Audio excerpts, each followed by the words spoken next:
Novel, Hail the King. Chapter 1, I'm the King. Danger. Protect the king. Someone was screaming like a hen which had lost its eggs. Fei heard the noise. He forced open his sleepy eyes, and focused on a bright object flying towards him. Fei's brain slowly identified the object as an arrow, which was hurtling towards him so fast, that the air appeared to rip in front of it. Damn, what's going on? Which bastard is shooting at me? Fei was immediately scared awake, with all the hair on his body standing on its end. However, the arrow hit him before he was able to react. The arrow clanged against his helmet. The arrow had not penetrated but had shook the helmet, disorientating Fei. Fei felt his ears were ringing, the sky and the ground were spinning and stars were circling before his eyes. His body was knocked back, like a Barbie doll blown away by a shotgun. Ugh! He cried out in pain as he felt his body ragdoll through the air. Oh God! The king is wounded. Help! Soldier! Catch the king! Andy! Andy! Why are you still standing there? Go get the priests and mages. Hey! Those son of bitches down there are trying to overtake the castle again. A soldier pointed at the army dressed in black that surrounded the castle. Shit! Someone tell me why they have siege ladders. Archers ready. Shoot! Fei heard the commands being shouted in the chaotic footsteps, while he was still airborne. He was confused. The king. Mages. Priest. Archers. Siege. Where is this? Is this in the middle of a movie shoot? What the hell is going on? Immediately, he felt his body collide with the cold stone floor. His butt made contact with the rock-solid ground first, before his helmeted head smashed into the wall. There were more stars dancing before his eyes. As the noises was getting louder and louder around him, his mind was slowly blacking out again.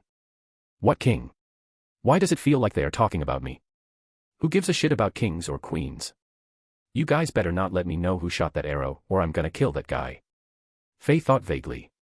His head was almost punctured by an arrow, when he had just woken up. He was so scared yet mad at the same time, so he couldn't help but swear in his mind. Suddenly, the sensation of pain flooded his entire body. He collapsed on the floor, just like a dog that had eaten a ton of chocolate, choked a couple times and fainted.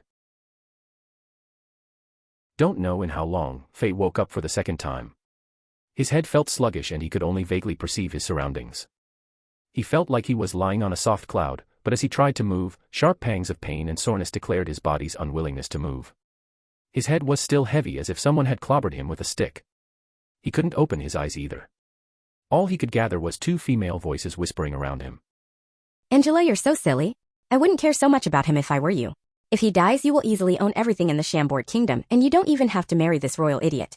From the crisp voice and sweet giggles, Fei estimated that they were young girls around the age of 15. Watch what you are saying. Another gentle voice interrupted slight angrily. After a few seconds of pause, as if she is adjusting her attitude, she continued.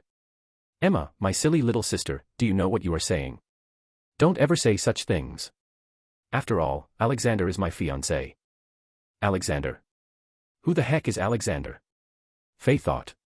He had absolutely no idea of what was going on. He smelled a little fragrance. The natural sweet body odor of women. Fei tried hard to open his eyes, and as his heavy eyelids finally budged, he was surprised by what he saw.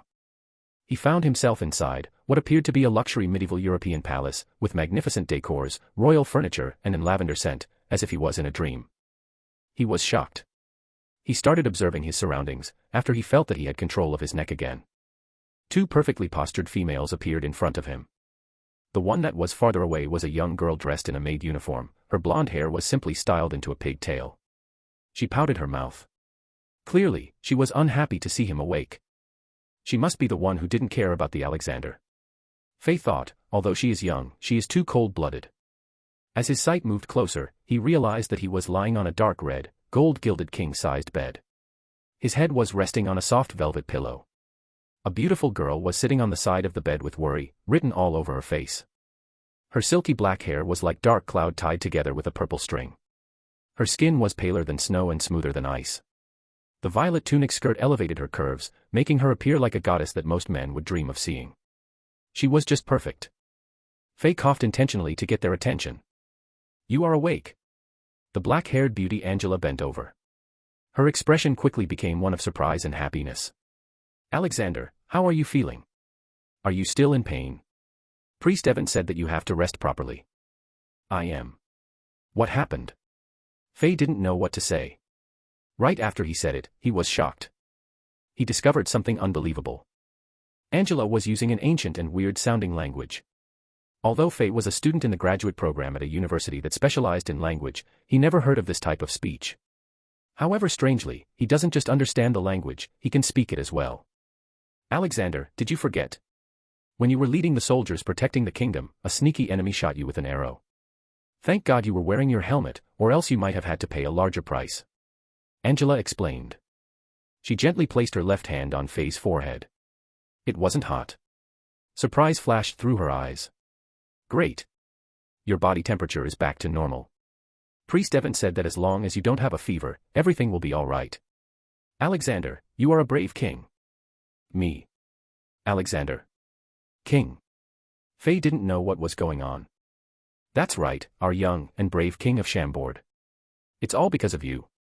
You appeared on the fortress walls just in time and boosted the morale of our soldiers, so they could fend off another wave of attackers from the invading army. Angela said with a smile on her face. Faye felt strange. For some reason, he felt like the tonality of the girl was like a kindergarten teacher, trying to comfort a crying kid. He is no brave king. Emma, the blonde girl, said with a tone of hostility. If it wasn't for General Bizarre's repeated request, Alexander will go up there voluntarily? I remember that he almost peed his pants when he was putting on his armor. Boosting morale? If seeing the king got shot off the defense wall like a moron the moment he got up there counts as boosting the morale, then I guess he did. Although Faye didn't know if what Emma said was true or not, he didn't have time to figure that out. His mind was messed up. What the hell? Didn't I got smashed by something on the head at the doorstep of my apartment? Then when I woke up, I'm at this Chambord kingdom that I never heard about and I'm the King Alexander. And this beauty in front of me is my fiancée. Faye gave himself a few taps on the forehead. Is this a prank? Or am I in a different universe? Faye thought. This doesn't seem like a prank. The beauty of Angela is out of this world, who would pay her to prank me? And that Emma is super cute too. Most importantly, I could understand and speak this strange ancient language that I never heard about. Faye quickly analyzed his situation.